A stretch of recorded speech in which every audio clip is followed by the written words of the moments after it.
What's up, everyone? Welcome to Level 7. I'm your host, TJ Zwarich, and we are finally here with the brand new intro. Shout out to Zen with Listen 3000. Shout out to Ruben for the graphics, finally getting that all together for us. We are ready to roll with our new non-copyrighted intros, and it feels good. Joining me today, Damon Gray. Thanks for joining. I forgot to do a little intro thing because I didn't actually plan anything. And so you're just Damon Gray today. No extra, nothing fancy, no extra, just Damon. How you doing, just Damon? Me. I'm doing just okay. I'm doing great, actually. I'm doing very well. It's a good week for comics. It's a good week for, well, I was gonna say a good week for movies, but we'll talk about that in a hot minute because it's a good week for something. It's about to hit the crazy time for content. We've had a little break here, but now September, winter is not coming, but autumn is coming with Lord of the Rings, The Rings of Power, Agatha All Along, Only Murderers in the Building, The Penguin. So much good television coming up here. We're going to have a lot to cover, and we'll have it all on the podcast here and at agentsoffandom.com. Make sure you like, subscribe, hit the notification bell if you're watching us on YouTube, and subscribe to the Agents of Fandom wherever you get your podcast, because like I said, we got a lot of exciting things coming. And of course, check out the Agents of Fandom on socials at Agents Fandom on TikTok and Twitter, Agents of Fandom everywhere else. We got an exciting show today because we don't have a specific thing we need to cover, but we got a lot of exciting things we wanted to cover with, well, two exciting things and one not so exciting thing with the cancellation of the Acolyte.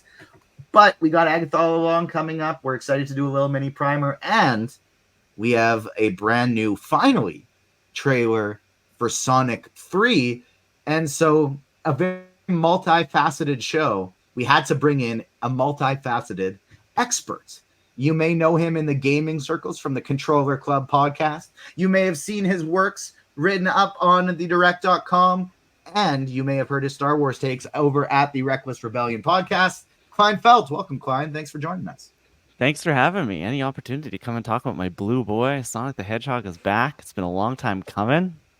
Happy we got a trailer. I'm happy to be here. One of the things I'm excited to dive into with that is how, in a day and age where we've recently seen some pretty darn good comic or video game adaptations, but especially when something as CGI heavy as Sonic the Hedgehog, more misses than hits over the years. And they seem to be crushing it out of the park with these Sonic movies every time. And so I'm very excited for this third one. Shadow the Hedgehog is probably my favorite Sonic universe character. My dog is named Sonic and my cat is named Shadow. So I'm looking forward to this movie quite a bit.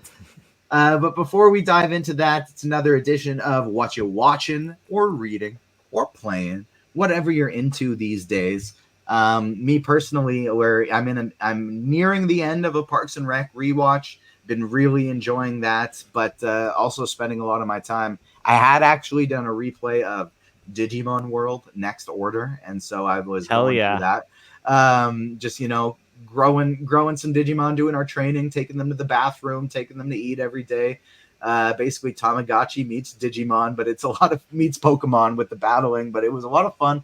And now I'm into Star Wars Outlaws. I'm very early into the game. My very incredibly way too early review is essentially it's a shittier Red Dead Redemption in space, which is still a lot of fun. Because with Red Dead Redemption 2 being one of the best video games of all time, it doesn't match up to that, but the vibes are similar and it's in space, and I'm having a lot of fun so far with KVS and diving into the different crime syndicates, which ones I want to help out, which ones I do not. Team Crimson Dawn all the way. Screw the Pikes, screw the Hutts. Damon, what you been watching? Oh man, I've still been on a pretty fun horror kick for the last few months, so just any time I can get my hands on anything I haven't seen yet, which is a lot, I've been watching that. A movie that I did watch, unfortunately, is The Crow 2024, a movie I was very excited for, but also cautiously optimistic. And thankfully, I was cautious about it because, golly, was that a movie? Was that a movie? For any suggestion, if you're interested in watching The Crow, if you've never seen The Crow, the 90s version, 94 movie, watch that one. Just watch that one. If you are a fan of the 94 Crow, just rewatch that movie. If you're a fan of the comic and you haven't watched the new one, just watch the old one. You won't have a good time. Pretty negative reviews across the board for that one. So save your money, save your time. Don't go see The Crow in theaters. Klein, what about you? Anything more optimistic? Have you been watching anything you've been enjoying? I haven't been watching a ton. I've just gotten back like a few days ago from a 2-week Europe trip where we didn't really consume any content. Was in London, was in Amsterdam, here, there, and everywhere, bouncing about. I did on the plane watch a little bit. I'm only 4 or 5 episodes in. I finally got around to Batman Cape Crusader, and it's just like it's everything that I've ever wanted. I love the Batman the Animated Series, and so like getting this like spiritual follow up is so cool and feels like an impossibility. It feels like something that shouldn't exist, but it does. And the fact that it is as good as it is makes me kind of wonder, what was Warner Brothers doing? Like, why'd they kick this thing to the curb for it to get picked up by Amazon Prime Video? So I'm really enjoying that. I want to see that through. I did see something that I did not really enjoy while I was away. And it's kind of in line with your Crow thoughts here, Damon. I went and saw the Borderlands movie with my Controller Club co-hosts when we were in London, and geez Louise, that is certainly a film. I am kind of flabbergasted that it made it out, and I'm mad that I'm not going to get my money back. It's not very good. I did not really enjoy my time. I enjoyed my time being in the room with people that I love, watching a terrible thing happen on screen and looking at each other every once in a while going, did that just actually happen? But yeah, it was fine. It was not great. Wild that a movie with a cast that stacked can be that bad. Another one with just terrible reviews across the board. Go see Deadpool and Wolverine again. Go see Twisters. I think if maybe see if Inside Out 2 is still in a theater near you. Go see Coraline, the 15-year anniversary. Go see There's that. a It just made There's a 40 whole bunch of million. those things happening right now. You have Coraline's out. The Batman is just getting re-released. They just announced Back to the Future 2 is coming in a couple of weeks. Like, just go see old movies at the movie theaters right now, because there's not a blockbuster fare wise, not a lot of great things to watch. I guess Alien Romulus people are liking. Okay, I haven't seen it yet, but I would like to get out and see that one. Our Canadian friends can go if they have Cineplex near them. In September, Cineplex is doing a Keanu Reeves Love fest that. in celebration of his birthday, and so they're re-releasing all of his blockbuster movies over the course of time. So we might go to a few of those in theaters as well. There's a couple of those that I haven't seen since I was a lot younger, so I think looking forward to diving back into them in theaters as an adult is going to be a lot of fun. Let's touch on The Acolyte, because this news is a little bit of old news now. This came out a while ago, but we took last week off. We didn't have a show. The Acolyte is not being renewed for another season. A lot of the cast has come out and spoken about it. Amanda Stenberg gave a very well thought out, carefully worded thoughts on the matter. They said they weren't surprised. They're disappointed, but not surprised. One thing I found very interesting about that kind of like Instagram stories session she did was she mentioned how it kind of seemed like Lucasfilm had been supportive of this show and the Disney higher ups had not, was kind of my read on it. I don't want to put words into her. I'm very much paraphrasing. I don't want to put words in their mouth by any means. That was just kind of like my understanding of it a little bit, but it's disappointing for the biggest reason to me for twofold. And that's one, it does give into the shittier side of the Star Wars fandom with the bigotry and the hateful videos and comments and spam all over socials, all over the cast stuff, all over people's main feeds. You get attacked just for liking the project. That's disappointing. The other reason it is while The Acolyte was absolutely by no means a perfect season of television, it set up so much for the future. It took swings at different aspects of the Star Wars universe and set up a really exciting future of the series with a solid, maybe not spectacular, but solid first season of television.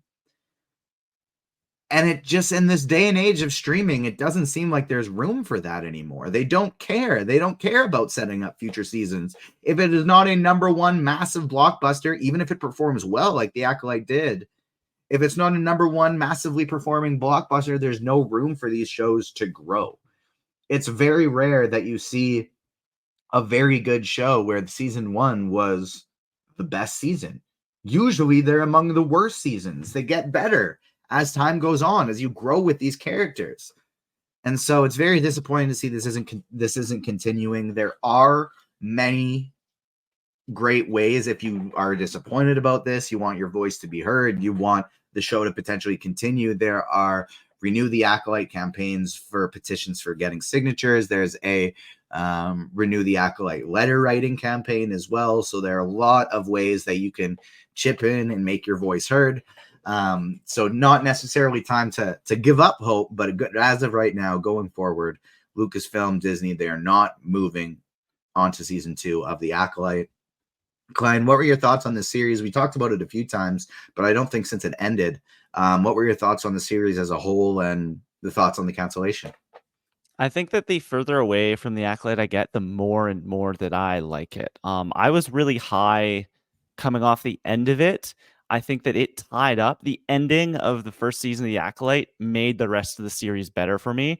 And I've said it a few times on Twitter, and I'll say it again here. I think it might be my favorite live action Star Wars series behind Andor. I thought it was some of the most interesting Star Wars storytelling we've gotten in a very long time. It explored aspects of the Star Wars world that I'm very interested in. I love that kind of exploration that they dove into of what it means to be a Force user amongst different people. So like the Jedis are just a certain slice of the Force users in the universe. And so this kind of idea of like we all kind of worship to the same thing, but we worship differently, I think is very interesting and very like prescient in the world that we live in right now. And to see this news come across my timeline, I was admittedly very disappointed. I think that the ending of season 1, it ended so strong for me. It set up some very cool, interesting ideas. And now we're never going to get to see kind of like the fruits of that labor. And that's a shame. I think that Leslie Headland has some of them, is one of the most interesting minds working in the Star Wars universe right now. I think that her ideas are fantastic. I would love to see her pitch more, give her a movie, give her something. I don't know. Maybe she's not directing it, but just like get her in the room with on some of these other projects now, because I think that this would be a creative waste to have her just disappear off the face of the Star Wars map after this. But like, as you said, TJ, this sucks. Like this is giving in to the worst of the worst. There is viewership data kind of backing up this whole decision. They had a really strong first couple of weeks, and then everything tailed off after that significantly. And this show has had no legs at all. And so I don't know what Disney wants. I think that the financial constraints, the belt is tightening tighter than it ever has in everything right now. Entertainment, media, everything. It's just like there's cuts happening across the board. And so if you are not a guaranteed success, it's just not going to happen. We saw Bob Iger say it the second he took over from Chapek a couple of years ago.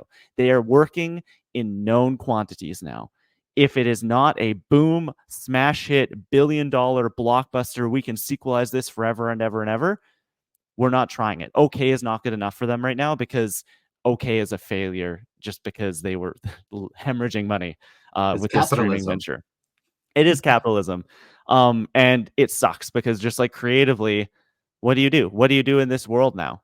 It's going to be the same Mandalorian and Grogu stories till the end of time. You think we're getting a Dave Filoni wrap-up Mandoverse movie? That's coming 15 years from now because we're going to get 8 or 9 Mandalorian Grogu projects between now and then. So like it is, I don't know. It's really frustrating as a creative to sit here and look at this now and go like, this was one of the most interesting like new ventures into the Star Wars universe. One of the first real new things we've gotten in Star Wars in a very long time, and it's just like gone. If I'm the team behind Skeleton Crew, what am I thinking right now? If we're a 7 out of 10, an 8 out of 10, it's just we're done. Like it's over. And that's awful. That's terrible.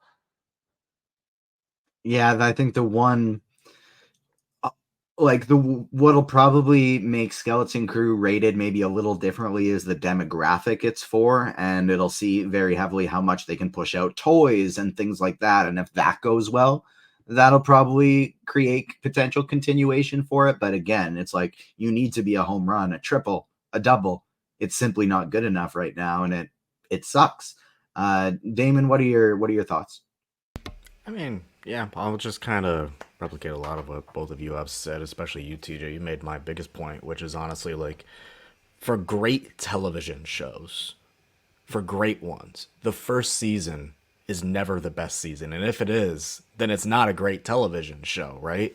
And I think we all had our qualms with this series when it was coming out, and we had our critiques because rightfully so, this show had critiques to be made about it. It was far from a perfect television show, and I had my issues with it. But for me, I'm looking at this and I'm like, more frustrated that we're not letting shows, and this it goes all the way back to the whole 12, 20 episode seasons, right, of things. Everything has to be some sort of Game of Thrones level production, so now it's expensive, and if it's not a mega blockbuster hit like you said, then it's a failure, right? We don't have enough of the smaller television shows that made television special and unique.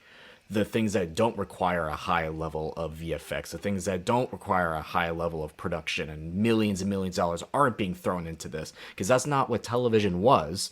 Television was small budget.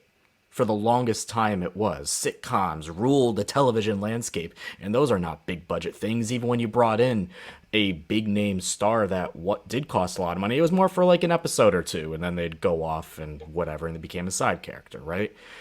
We then had an era where television, we even joked for a while like television was better than movies, and now that's just not the case anymore because we're getting these smaller seasons and we're not able to tell bigger and grander stories. People don't become attached to it. The whole method itself, television is just kind of like in this wave pool where you're floating around, and we're just kind of like, how do we get back to the good? Because right now this just doesn't feel like it's working for anyone. Like nobody's really happy in a lot of regards. So that to me, I look at it from like a broader point of view, just because television's become streaming wise, like the streaming television, it's just so, we hear 8 episodes and we're like, or we hear 6 episodes and we go, because that's a movie cut up into smaller parts. It's not television anymore. And it's so frustrating when you do get something like the Acolyte, and it's like Klein said, it's just so disappointing from a creative standpoint when it makes the potential for these stories so much smaller, because you can't do something like Leslie Headland did, where it's like at the end of this season, everything is now set up for the future. We have all the pieces where we want them to be, and we're going to hit the ground running. Everything is now set up. You know the necessary lore. You know the stories behind the characters. Now we get to move. It's like Avatar: The Last Airbender. Season 1 is essentially just setting up the characters, getting the gang together, and then they deliver over the next couple seasons one of the best television shows of all time. And you can't do that anymore. You need your season 1 to already be the event with the massive viewership numbers. Otherwise, you don't get a season 2. And usually when you're doing that, your season 2 doesn't live up to season 1 anyways. And so it so severely limits the types of stories you can tell. You can't let your characters grow. You can't let people fall in love with your characters. And I think the perfect example of why this is a problem is they got Mandalorian and Grogu stuff. They have Andor stuff. They immediately greenlit Ahsoka for season 2. Why? Because they know people love Ahsoka and people are going to watch the character of Ahsoka. When she came out, everyone fucking hated Ahsoka. Everyone. The Clone Wars comes out and people are like, oh, why are they continuing this show after this terrible movie? Why are they messing with the lore? Anakin never had a Padawan. She's so annoying. Why is she so arrogant? Why does she think she's so good at everything? And now she is arguably the most like popular next generation character of Star Wars, who's not named Luke or Anakin Skywalker. And so if you're not allowing these characters to grow and for people to fall in love with them and spend time with them, you don't get these sure things. The sure things come from people spending time with these characters for years. And so it's really disappointing to see how the Acolyte has been treated. But like I said, letter writing campaign. Shout out to our friend at Collider. I believe Maggie Lovett was one of the people who started that letter writing campaign. You can find lots of articles for it over there. There have been some great articles on the lack of renewal from Collider, from Rolling Stone, from Forbes, big name places giving this attention. And then there are petitions as well with, I believe, over 40,000 people already signed for the renewal of the Acolyte. So if that's something you're interested in, make sure you check it out because you can make a difference with your words and your voice. Moving along to something a little more positive, it is time for some Agatha All Along. And this is going to be the next show that we are covering on the podcast on a week-to-week basis. From, at least for me personally, we're going to have some Rings of Power coverage as well. Title or name pending, group pending, but we're going to have some great people coming in for the Rings of Power, covering those episodes. First 3 have now dropped on Prime Video, and I believe Fat Thor and the Listen 3000 crew are going to be recording almost right after the time we're recording this, and maybe even dropping before this. So check out the Rings of Power podcast on the Agents of Fandom podcast as well. But I am here to talk about Agatha All Along because that's my jam, not so much the Lord of the Rings stuff. I respect the Lord of the Rings fandom. It's just not for me. I don't know why. I've tried. I've read the books. I've watched the movies. I've tried to get into it. It's just not for me. The ADHD doesn't allow it. I think it's just moving a little bit too slow. Greatest trilogy of all time, TJ. Come on. I understand the it. Fellowship of Fandom needs to live here. I understand. I'm not besmirching, like I'm not saying anything negative towards Lord of the Rings. I fully get that people love it, and I love that they love it. It's just weirdly enough not for me, and I wish it was. I really do. I wish it was. But the Marvel Cinematic Universe absolutely is for me, and Agatha All Along is going to be an exciting show, and we got some exciting things coming for it. Stay tuned to the podcast feed as well as the YouTube page for some interviews with our own Ryan Cortero. I'm not sure if I'm actually allowed to talk about what they consist of yet, and so I'm not going to tell you, but they relate to Agatha All Along, and Ryan absolutely crushed it, so make sure you stay tuned for that. Damon, I want to throw this to you first for some of the characters in this show because I'm excited about the cast. We got Joe Locke, who of course is Teen. We don't know who Teen is. My favorite Marvel character. We'll speculate and we'll get into it. And then of course the additional amazing cast of Broadway legend Patti LuPone. We got Aubrey Plaza in the MCU. Who are they playing? Who is this Coven of Witches? I'm going to assume they're playing Agatha's Salem 7, which, if you go all the way back to, I want to say it was a West Coast Avengers run, we dive deeper into Agatha's history back when she was like the lead witch of Salem, and she had like these 7 children, and they kind of were like animalesque. And that's kind of it, because let's be honest here, Agatha doesn't have a very deep history. It goes back a while, but it's one of those where it's like, there's something there. You brush it off, and it's like, there's not a whole lot of context and depth to this at the very least. But I'm going to assume that this very, very fun cast that they assembled, even including Aubrey Plaza, is going to be playing this new version of the Salem 7. And Klein, what is Damon and I have been talking about and theorizing about this show for a while, but who are you excited to see the most? Whether it be, Joe Locke, Patti LuPone, Aubrey Plaza, hell, maybe just it's Catherine Hahn, getting to see more of her. Who of these characters are you looking forward to seeing the most, and where does your excitement level for this series lie? As for who I'm most excited to see, I think that I'm interested in Joe Locke. I'm not super familiar with him. I haven't seen Heartstopper. I need to see Heartstopper because it is incredibly up my alley. I love that coming of age. I'm going to sit here and cry over teenagers being teenagers, sort of thing. So I need to watch that. I need to check that off the list. I think for me, honestly, I'm a huge Parks and Rec head. I love, love, love her in everything she does. I think it's Aubrey Plaza for me. Like, I don't know what this character is. And that's almost what I'm most excited about in this series is this is such a part of the Marvel world. I'm not big on the magical stuff when it comes to the Marvel comics. I'm way more ground level. Give me Spider-Man stopping bank robbers. Give me Daredevil on the streets of New York. So like when we get into this stuff, I am really just here as like as an audience member and just like show me whatever you have to show me. And so like that's almost what I'm most excited about with this show is I don't know where my expectations are at all. As we get closer and closer, and as I see more of it, I am getting more excited. If you'd asked me maybe 6 weeks ago, 2 months ago, I would have said, man, I can't believe this is the only live action MCU series coming out this year. Like, oh my gosh, like this is, I'll watch it, but I'm not going to, like, I'm not going to say I'm not going to enjoy it, but like it's more for doing what we do every day. Me at the direct, you guys here at AOF, like I kind of have to watch. Like I'm going to watch the new Marvel series because that is like it's kind of part of my job description.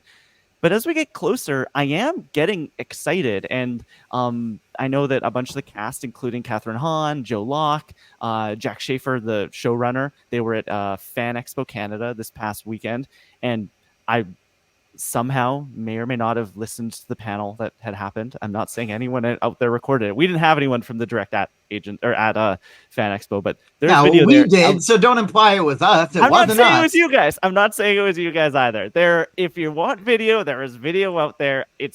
You know what? You can find it. And just hearing them talk about these characters and then like seeing some of the footage, I'm getting into this, and it's a different vibe for Marvel Studios. I've never seen anything quite like this. Like even just like the brief glimpses of like Aubrey Plaza's character that we've gotten, that is such a like unique MCU character to me. It almost reminds me of like an HBO like almost White Lotus-esque, like in that like not like super serious, but like kind of serious, but kind of poking fun at the seriousness. And I dig it. I'm into it. It looks kind of frightening as well. There's some stuff that I'm like, I don't actually, as I'm a big scaredy cat, willing to admit it. And so some of the stuff I'm like, this is a lot, but I'm I'm ready. I am more ready than I thought I would be a couple months ago. And so like bring on Agatha. I'm ready. I'm excited for the entire series, but I must admit the getting Aubrey Plaza in a spooky role is probably what I'm most excited about as well.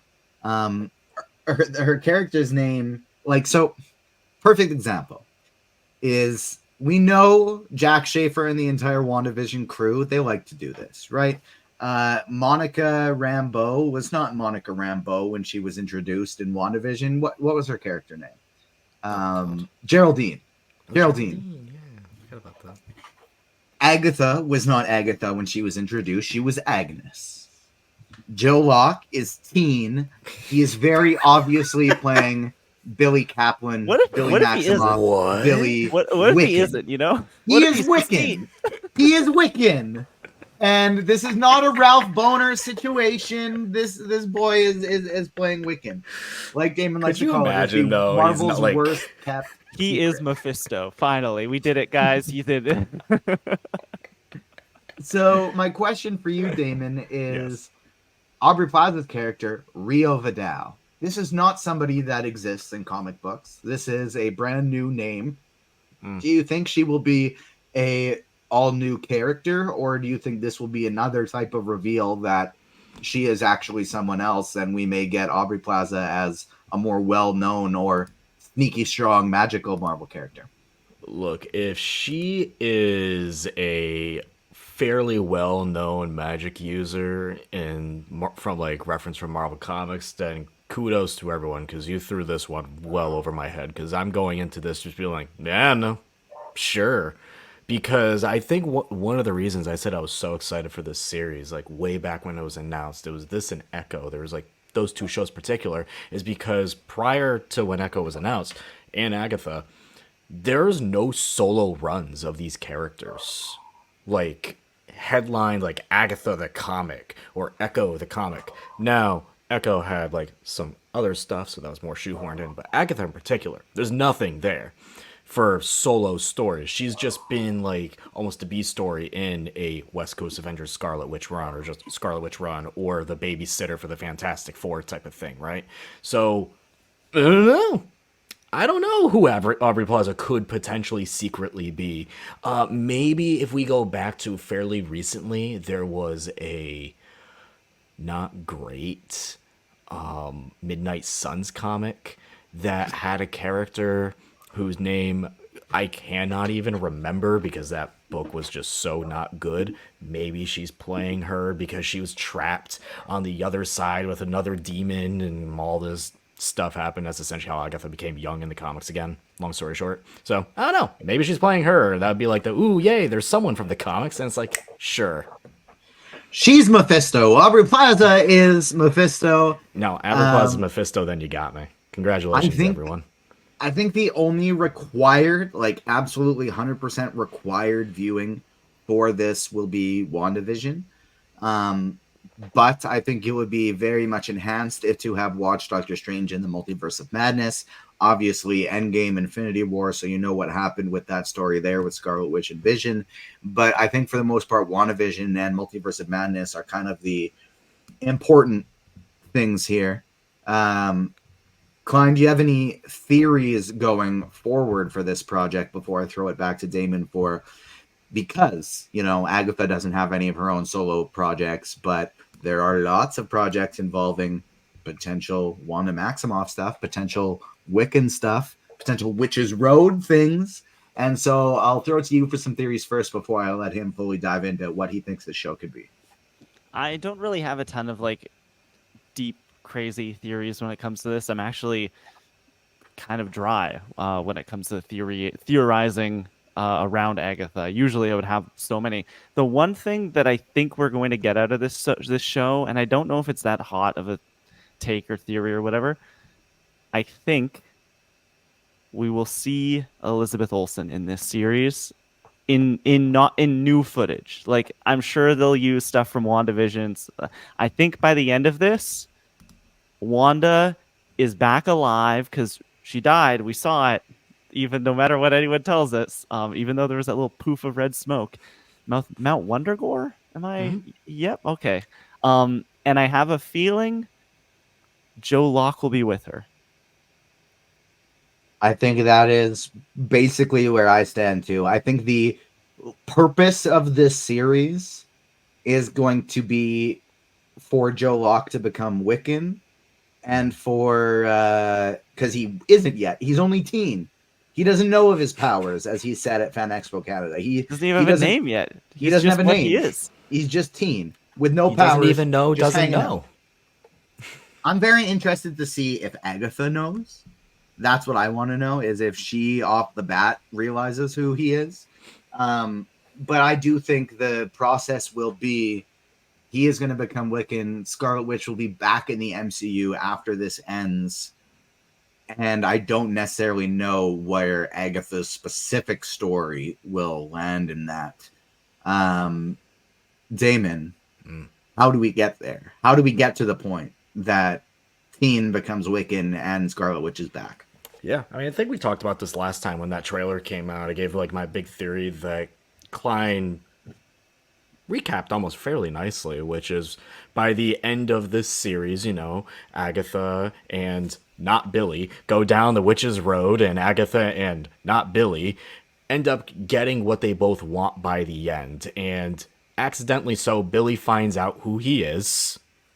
Who is Billy, who is Wiccan, who is the son of the Scarlet Witch, and Agatha may accidentally bring Wanda back to life because she needs her soul or whatever. And by the end, her soul, her as in the Scarlet Witch's soul, is released, and they go back and they're like, well, Billy, we should go back and say goodbye to your mother because your mother is dead and we need to go say goodbye at the coronary because that's where we left her. And they go back and poof, the body's gone because she got up and left, because she came back alive, and thus concludes or begins our next story, which is Young Avengers Children's Crusade, which the whole point of that is Billy, Tommy, and the Young Avengers going out to find the Scarlet Witch because she's missing. And in that comic, she's missing because she's kind of marrying Doctor Doom. I don't think they're doing that in this. Maybe she's off making a TV show with Wonder Man in this one, because we both know Wanda likes TV shows. Who knows? That's just a theory.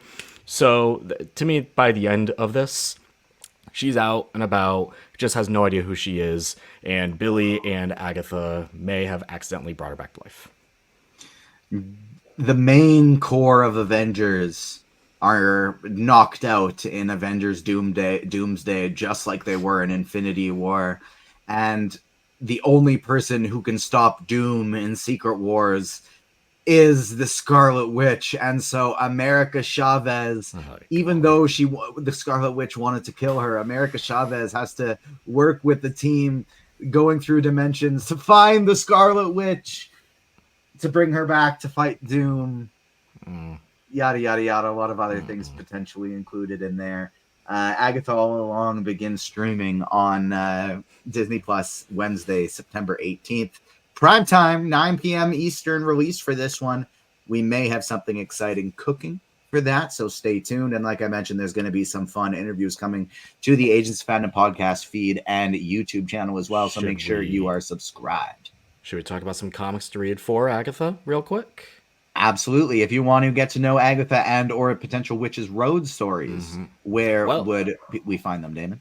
Well, thankfully for everyone, there is a Scarlet Witch run that is literally called The Witch's Road by James Robinson, and that's a lot of what this show, I assume, will be about. Very loosely, at least the end of it, which is Scarlet Witch going down the Witch's Road to restore witchcraft that is slowly dying all across the globe.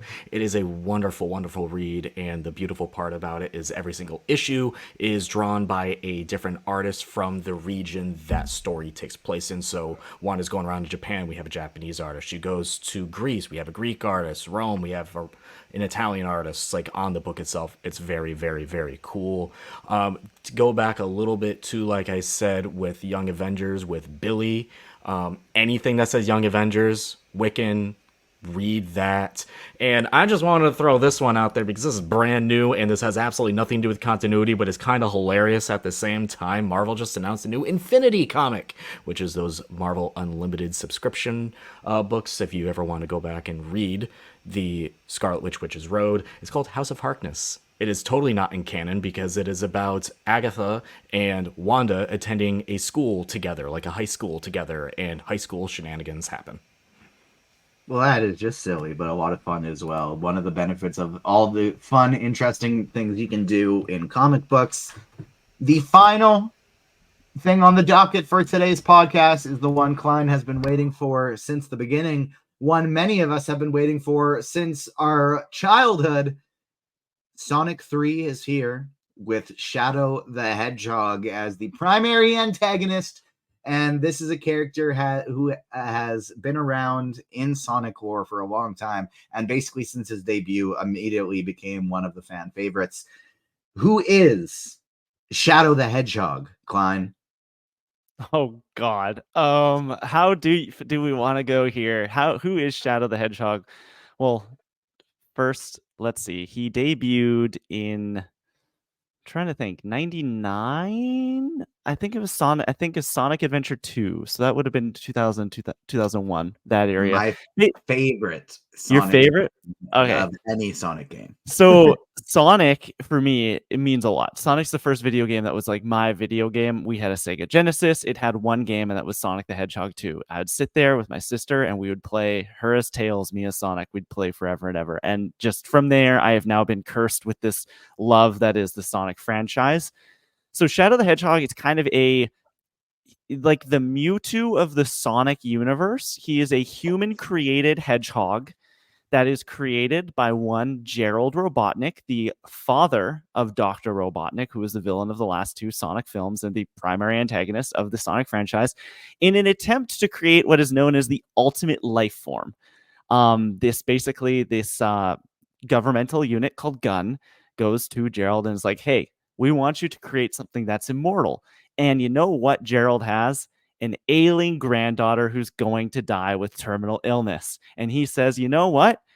If I create this thing, I might be able to unlock the secrets of immortality and save my ailing granddaughter. So in that, he creates Shadow the Hedgehog, aka the ultimate life form, the angsty hedgehog that we've all come to know and love. And what eventually happens is Gerald kind of goes mad, goes rogue, Gun repossesses Shadow from him.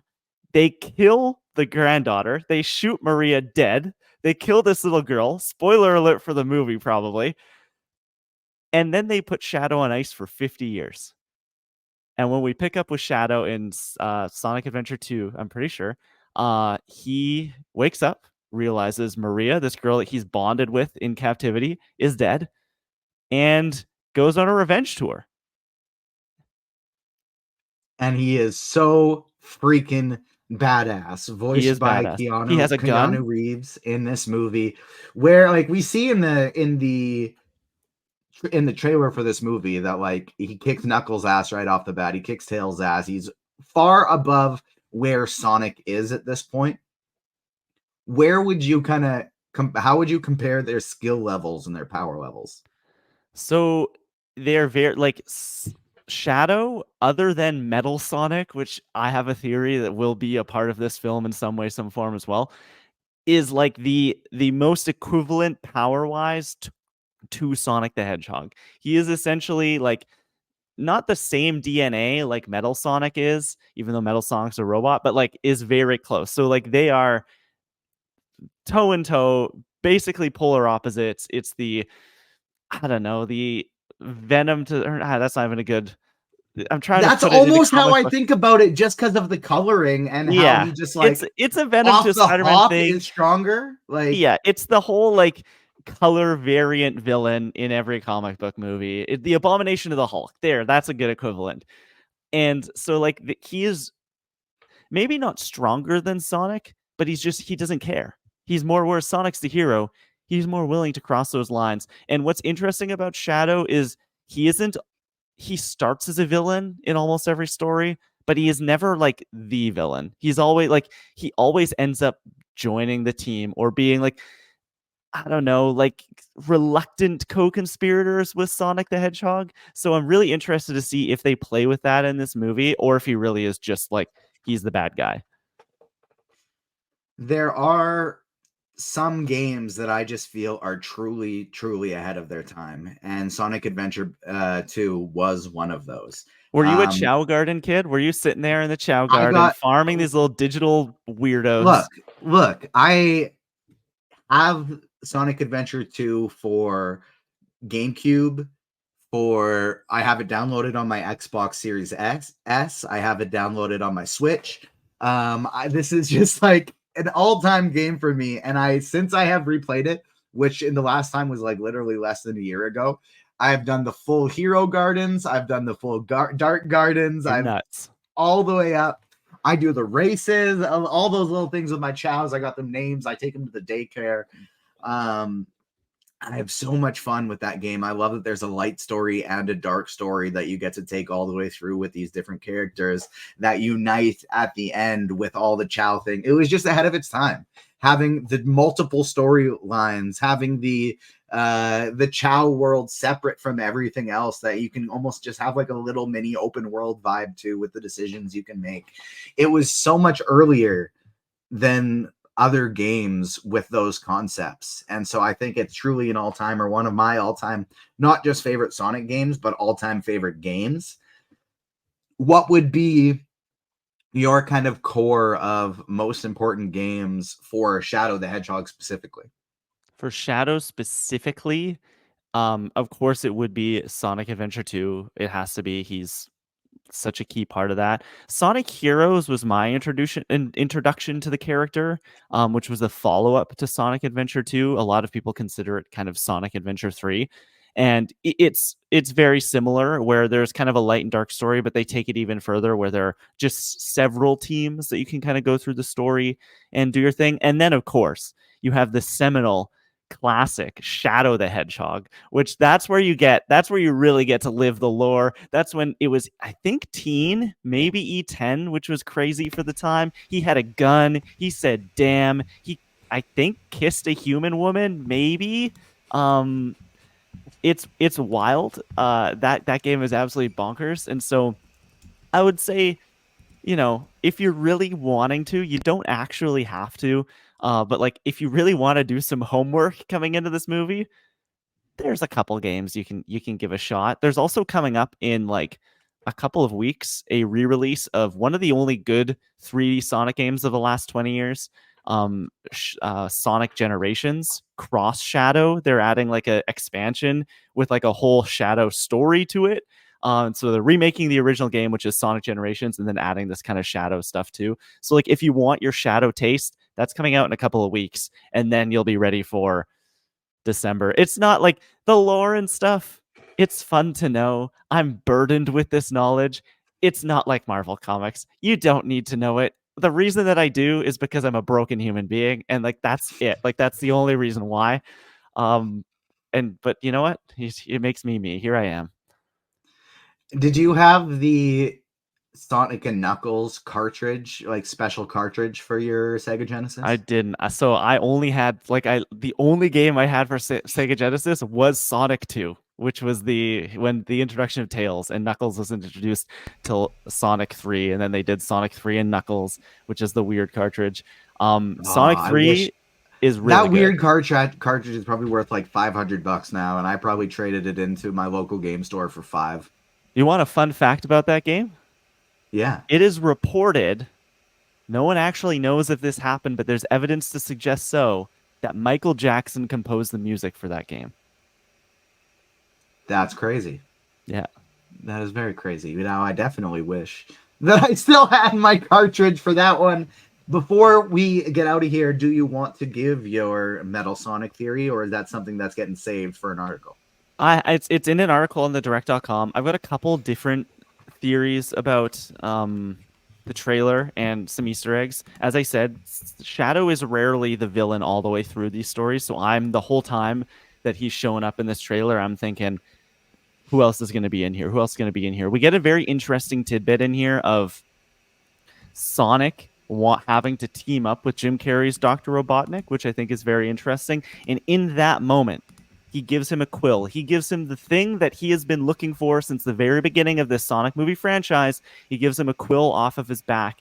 And so my theory is that is how essentially Metal Sonic is a version of Sonic that Robotnik builds to control. Like, he wants a version of Sonic that can take on Sonic and potentially kill him, but he wants to be in charge of it. And so he creates this android that is Metal Sonic. The Metal Sonic doesn't actually have any Sonic DNA in it, but this is how you could logically make it make sense in a movie. Give him a quill, he has DNA, make an android. My other theory that I've seen a few people kind of talking about online, there is a sequence in this trailer where all Tails, Knuckles, and Sonic are all tied up, and there's a glaring space between little shadow with a shadow on the ground, and the shadow, if you look very closely, it is like, we're picking at straws here, but I want to believe there's a pink shadow, and a lot of people think that Amy Rose from the Sonic games is going to be in this game, and that's going to be the hero that they introduce in this one alongside Shadow. I want Big the Cat to show up. That's just me. I want who else do I want? Oh shoot. Oh, Rouge the Bat. Give me Rouge the Bat. Give me Big the Cat. I'll be happy. But I think the Metal Sonic theory, if not for this movie, it will work like Shadow in the last film, where the very end of this will get okay, it's time I do it myself sort of thing, with Dr. Robotnik setting up Sonic the Hedgehog endgame in Sonic 4. Sonic, I love that. Don't forget, there's still a Sonic multiverse thing that's going to come, where all the different animated Sonics are going to get together and fight together on a screen as well. Give me the original Sonic from the first Sonic the Hedgehog trailer, with the weird eyes. Oh, and the Ugly weird Sonic will be in there. Ugly Sonic will be there. Meow, that Sonic. That's what I want. Yeah, no, he's gonna be there. I saw the Amy Rose theory, and I like that one quite a bit. I do think it would it would make a lot of sense as well if that was just for Rouge. Like if Rouge the Bat was that fourth spot as well, I think that could make sense. Even though she's not necessarily on their team very often, it could be again a team up thing by the end of this movie. But just because it'd be fun if they brought in all the Sonic Adventure 2 characters. So get Rose in there, get Rouge in there alongside Shadow. I think that would be a lot of fun. Let me see Sonic snowboard down a San Francisco street, goddammit. Yes! That's what I want. Yes! Rolling around at the speed of sound. Got that song. Now that song's going to be back stuck in my head forever because anytime I play that first level song is stuck in my head for the entire time I am going through that game. Finally, give me some chows in this movie. Give Sonic a little pet little chow, and I will be very, very happy that he gives little animals too, that the chow gives a little kiss, and then the chow turns into that animal. Impeccable. Beautiful stuff. Sonic 3 comes out at the end of 2023. Are we 2023 or 2024 right now? 2024. My December 20th. Time is a construct. December 20th, 2024, the end of this year. New Same day as Mufasa. There. Same day as Mufasa, really. So it's December. It's going to be December, and then it's going to be what month is it in 2025 where we got Superman, Fantastic Four, and Jurassic, and then July. Those are going to be some mega box office months, I think. But that'll do it for this week. We'll be back talking some more Agatha All Along when that one drops. We got Rings of Power content coming up with Listen 3K and Fat Thor, as well as some other great guests from the Agents of Fandom and around the industry. Damon, what was this week's release of Comic Corner, and do you have anything fun coming up? Yeah, we had a new Comic Corner that came out yesterday. We talked so many things. Ultimate X-Men is a book that I very much enjoy because it is not your typical X book, unlike the current line of X books. So if you're looking for the typical, go read the X books. If you're looking for your non-typical X book, go read Ultimate X-Men. It's fantastic. But my pick of the week is actually Frankenstein, #1 by Michael Walsh. It is incredible. Image has been putting out these fantastic Universal Monster books, genuinely fantastic books. One of them just won an Eisner. They're wonderful, and this one is no exception. So if you're looking for something that's out of the superhero range, go check out Frankenstein, as well as your classics like Something's Killed Children and all that good stuff. We will have some exciting Agatha All Along interviews coming up, so stay tuned to the podcast feed and the YouTube page. Make sure you're subscribed. If you're watching us on YouTube, hit the notification bell so you don't miss out on any of our great content. Make sure you're following the Agents of Fandom on socials at Agents Fandom on TikTok and Twitter, Agents of Fandom everywhere else. We got great reels and shorts dropping daily, and there's going to be some really great articles coming soon that you don't want to miss with recaps and reviews and feature projects for Only Murders in the Building, The Penguin, Rings of Power, Agatha All Along, and more. Klein, where can the people find you on socials, and where can they find the podcasts? You can keep up with me everywhere. I'm at the Klein Felt. That's TheKleinFelt. Just dropped a whole bunch of travel content, being in Europe for the last couple of weeks. Had a lot of fun. As I said, went and saw Borderlands. We did Disneyland Paris, which I put up a bunch of stuff about, which was so cool to see. I don't know, go on the Brie Larson roller coaster for Captain Marvel and do the Hyperspace Mountain there and stuff like that. So yeah, that's at the Klein Felt, Twitter, Instagram, and then podcasts. I'm every week dropping video game content on the Controller Club feed. It's me, my two good friends, Tom Drew and Lauren Rouse, who break down all the latest in video games. And then Reckless Rebellion, the most reckless, aptly named Star Wars podcasts on the internet. You can find us everywhere. Wherever you're listening right now, we're probably there. So come say hello. That'll do it for another edition of the Agents of Fandom podcast. We will be back next week. Thank you so much for joining us, everyone. On behalf of myself, Damon, Klein, Fat Thor behind the scenes, thanks for tuning in, everyone. We'll see you next week. Peace.